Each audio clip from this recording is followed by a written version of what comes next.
Bien. Vamos a hacer entonces, en el caso de tener que averiguar la especificidad de los anticuerpos, hacer el eluido para poder saber cuál es el anticuerpo que está causando, y sobre todo lo que nosotros queremos saber, si aparte de un autoanticuerpo hay un aloanticuerpo, ¿sí? Grupos sanguíneos y factores RH se realizan, no va a haber problemas en las anemias hemolíticas por anticuerpos calientes a la hora de tipificar al paciente. Hay que hacer el fenotipo sin problemas en la prueba globular, o sea, en ninguna de estas fases no vamos a tener ningún tipo de problema. Vamos a poder trabajar con las muestras a temperatura ambiente, ¿sí? En el caso de las anemias hemolíticas por anticuerpos calientes. Dice, sin problemas en pruebas globulares si se utilizan reactivos con anticuerpos que no requieren fase de CUMS para lectura.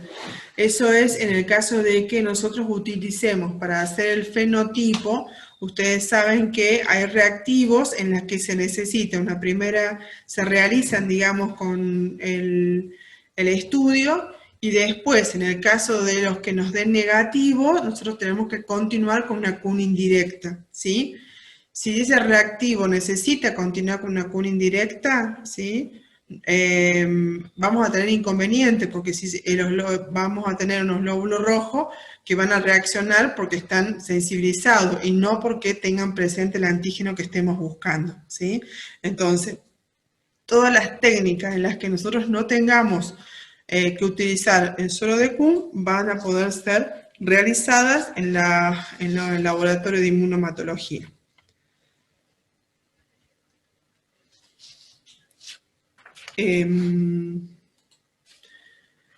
Las determinaciones séricas que tenemos que hacer entonces en las anemias hemolíticas por anticuerpos calientes, detección de anticuerpos irregulares. Típicamente cuando nosotros, si queremos hacer, por ejemplo, una detección de anticuerpos irregulares o una identificación de anticuerpos irregulares, los que nos van a dar seguramente es una pan-aglutinación, o sea, nos van a aglutinar con todo. E incluso el autocontrol que realicemos en esta técnica también nos va a dar positivo. El problema que vamos a tener es que cuando nosotros querramos también hacer prueba de compatibilidad, todos los glóbulos rojos nos van a dar incompatibles, lo que nos lleva a una mayor complejidad a la hora de estudiar a estos pacientes ante la necesidad de una posible transfusión. Y el tiempo de valoración y de estudio son muchos mayores, que esto es relevante en el caso de las urgencias.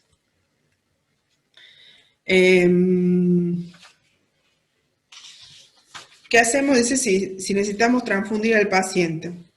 En las anemias hemolíticas calientes hay que descartar, lo primero que tenemos que descartar es la presencia de un aloanticuerpo, ¿sí? Eso se hace con el huido de los anticuerpos, ¿sí? Y a la hora de que nosotros cuando hacemos los estudios también, cuando ustedes tienen el panel largo, ustedes tienen una planilla donde tienen la ficha donde van a ir valorando y descubriendo cuáles son los posibles causantes o cuáles son los posibles anticuerpos de acuerdo a la reactividad que tengan. Y en ese caso, si por ejemplo dice en las pruebas globulares de campo mixto, diferenciar la reactividad de las pruebas serológicas. Si ustedes tienen un panel largo, lo estudian y me da con una reactividad de 2 cruces y ustedes ven que ese reactivo, pónganle en el panel 5, está hecho con glóbulos rojos heterocigotos, o sea que tienen solo la mitad de la información que está presente, eso nos da un indicio de por qué puede darnos 2 cruces. Si fueran homocigotos y está presente el antígeno, nos orienta o nos reafirma que ese es el antígeno que está presente. Bien. Ocasionalmente, obviamente que lo que estábamos diciendo, tenemos que llegar a una especificidad de estos anticuerpos. Ocasionalmente se observa una especificidad aparente del autoanticuerpo. El 70% de la especificidad la tiene el sistema RH.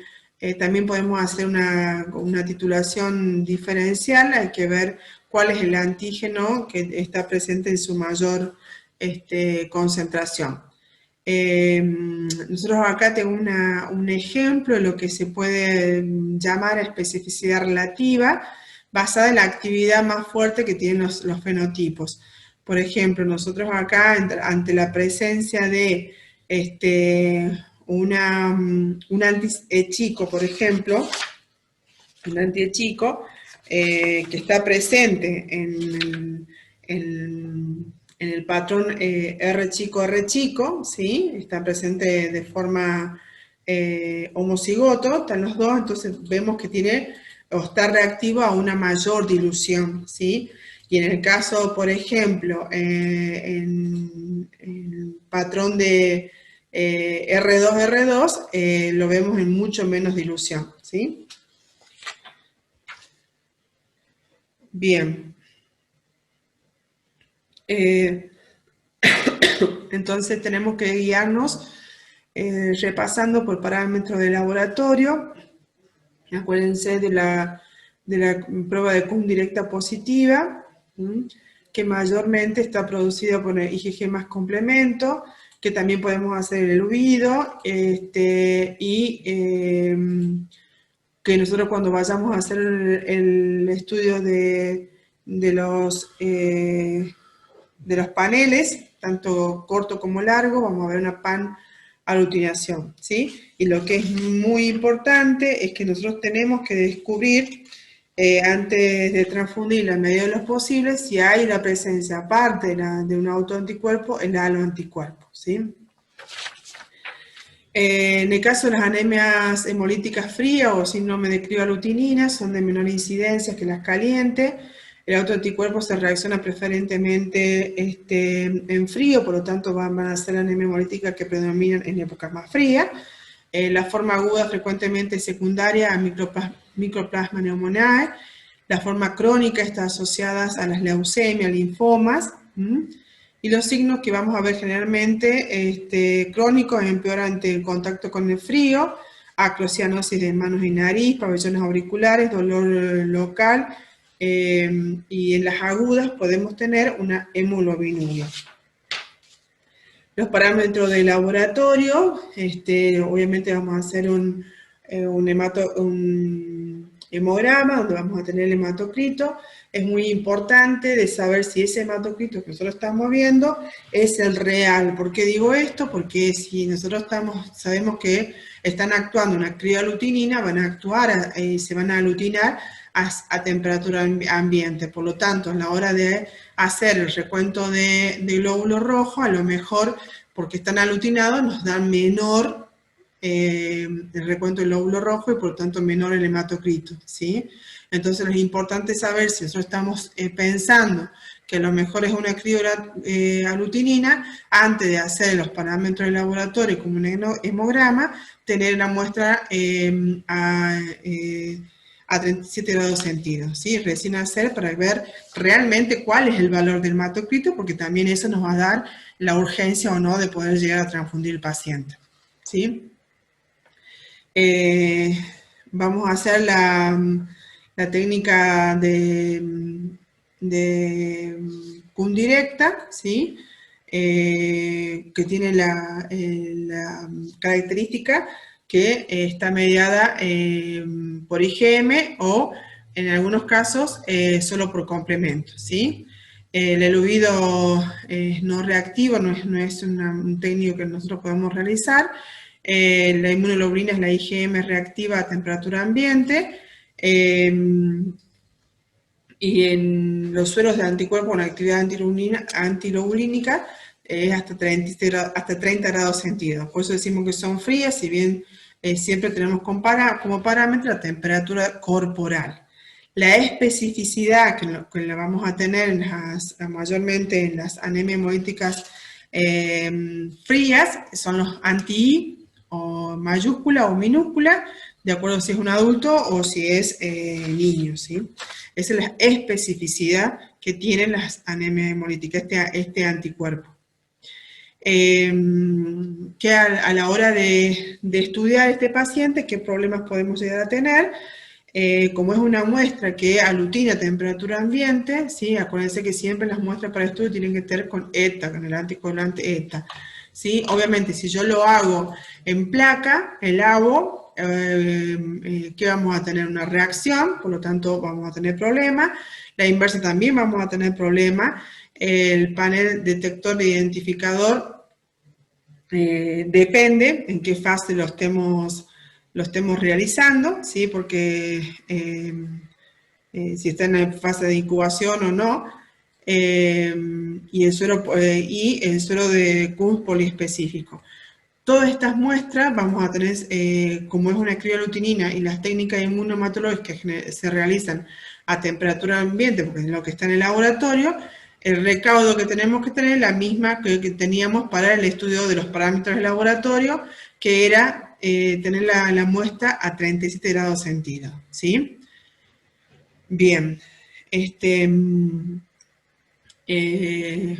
esto es simplemente un pequeño algoritmo que ustedes pueden tener, y algo importante a saber es que si nosotros queremos sacar, en el caso de que realicemos la CUM directa en tubo, el lavado de esos glóbulos rojos van a tener que ser con solución fisiológica a 36 grados centígrados, ¿sí? Y en sí, todas las técnicas las vamos a tener que hacer a esa temperatura, ¿sí? Es importante el agua, el RH y el fenotipo. Acuérdense que en este tipo de patología, cuanto más compatibles sean en el sentido de la mayor idéntica sean las unidades al receptor, mucho mejor, ¿sí?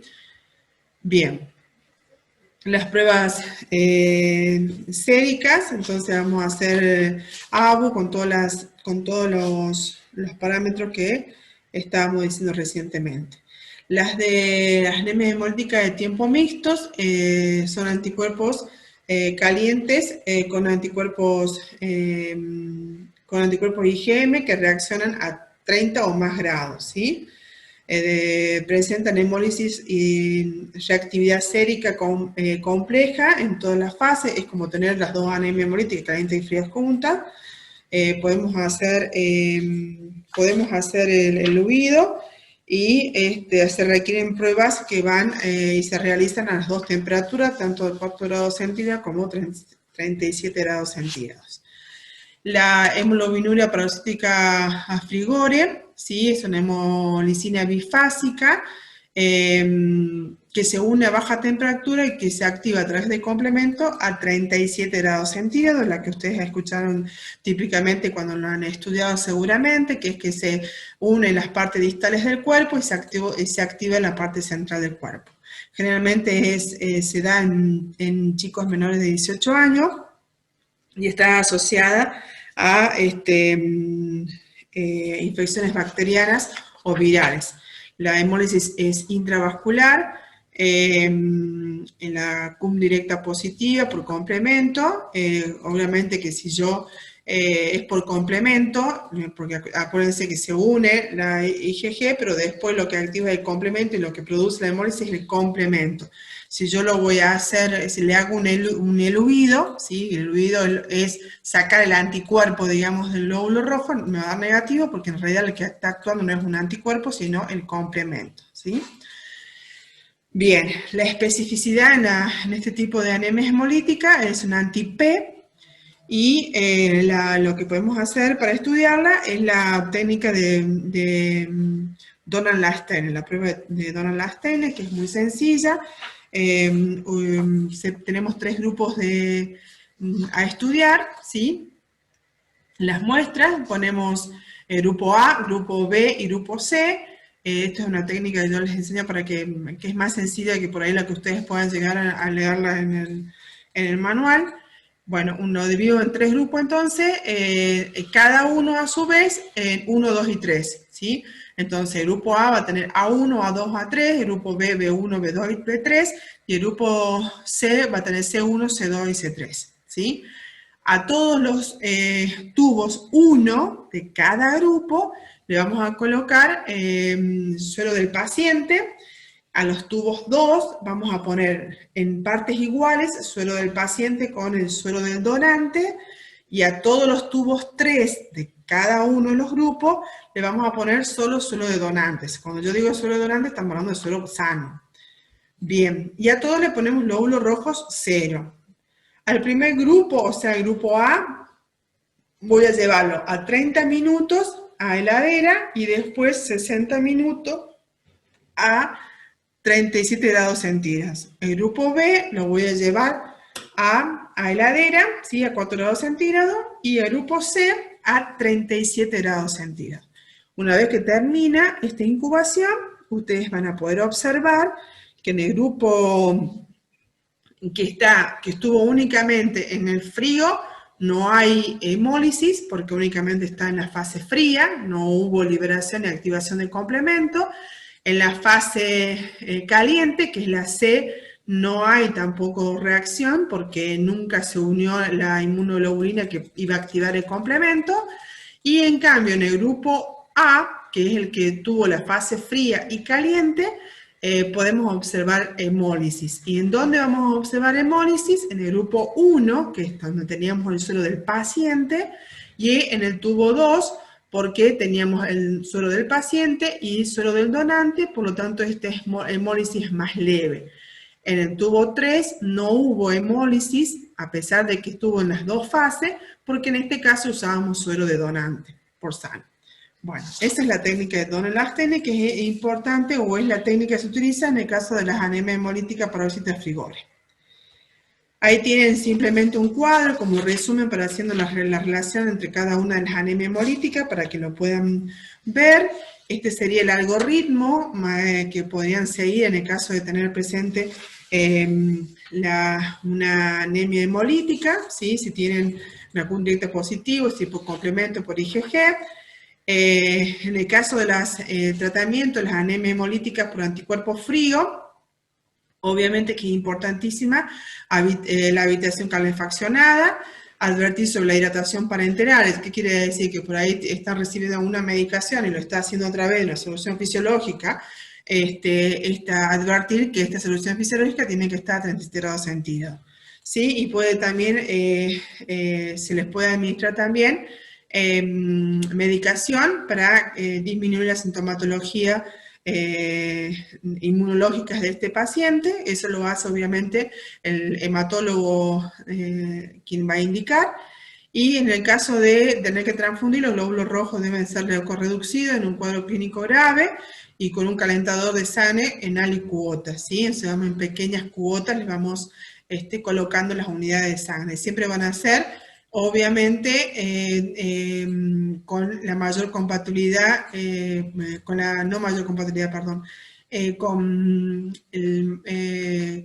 que sean la información de los antígenos lo más parecido posible al receptor. Si yo tengo, por ejemplo, es A positivo con un fenotipo R2-R2, que sea la sangre a transfundir, A positivo, R2-R2.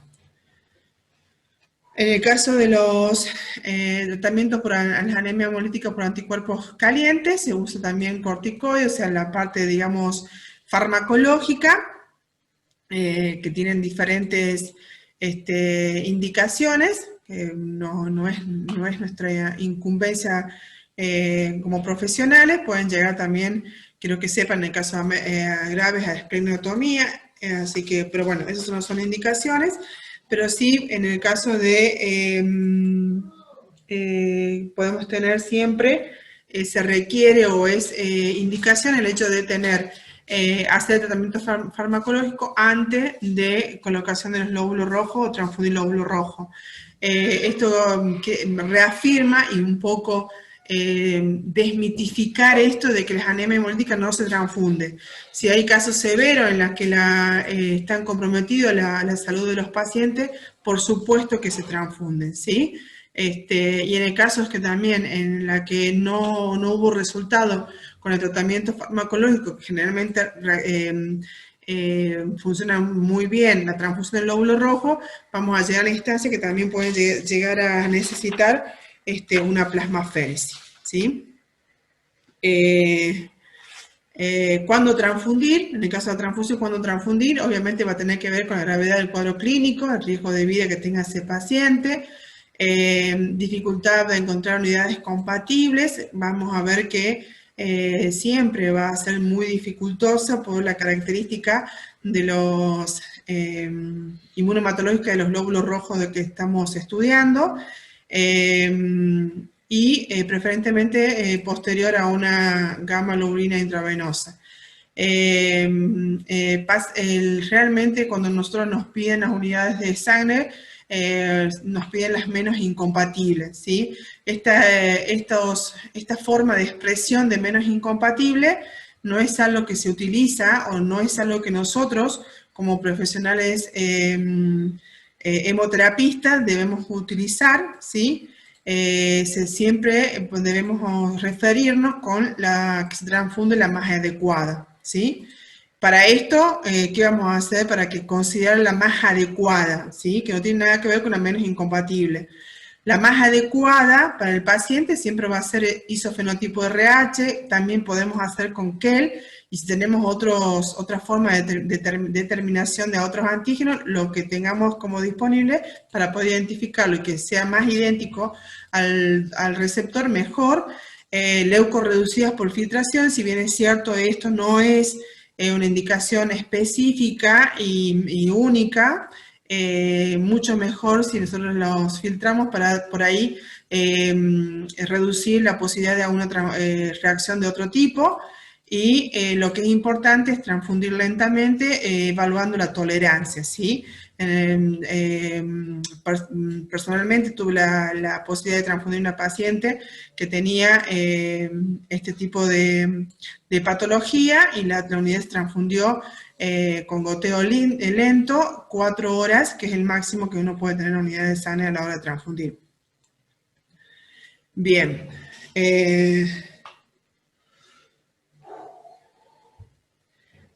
Un dato importante a saber es que la transfusión de anticuerpos incompatibles solo por el autoanticuerpo no produce una reacción transfuncional al paciente, ¿sí?